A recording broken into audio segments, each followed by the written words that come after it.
ഇതൊന്നും അത്ര ശരിയല്ല കേട്ടോ ബിഗ് ബോസേ. അങ്ങനെ തന്നെ പറയേണ്ടി വരും.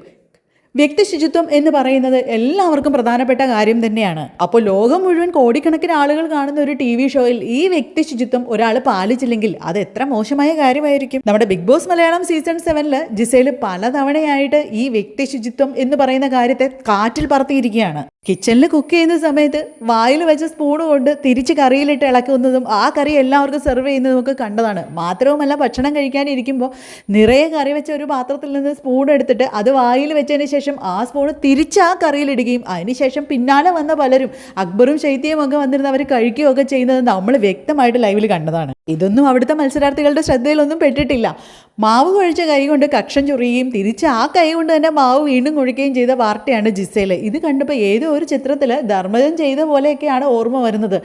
പക്ഷേ ഇത് കൃത്യമായിട്ട് ബിഗ് ബോസ് കണ്ടെത്തിയിട്ടുണ്ടാവും, അത് ചോദിക്കും വീക്കെൻഡ് എപ്പിസോഡിൽ എന്നൊക്കെ പ്രതീക്ഷിച്ചിരുന്ന ഒരുപാട് പ്രേക്ഷകർക്ക് തിരിച്ചടിയാണ് കിട്ടിയത്. ബിഗ് ബോസ് മലയാളം സീസൺ 6 ഇതുപോലെ ഒരു മത്സരാർത്ഥി ഇങ്ങനെ ചായയിൽ തുമ്മിയിടുന്നുണ്ടായിരുന്നു. എന്നിട്ട് സാരമില്ല, ചായക്ക് ടേസ്റ്റ് കൂടട്ടെ എന്ന് പറഞ്ഞ് അത് അവിടെ വിതരണം ചെയ്യുകയും ചെയ്തിരുന്നു. ഈ ഒരു കാര്യം പലരുടെയും ശ്രദ്ധയിൽപ്പെട്ടിട്ടില്ലെങ്കിലും ലാലേട്ടനും ബിഗ് ബോസും അത് കണ്ടുപിടിച്ച് വീഡിയോ ആക്കി എല്ലാ കണ്ടസ്റ്റൻസിൻ്റെയും ലോകത്തിൻ്റെയും മുമ്പിൽ അവതരിപ്പിച്ചതാണ്.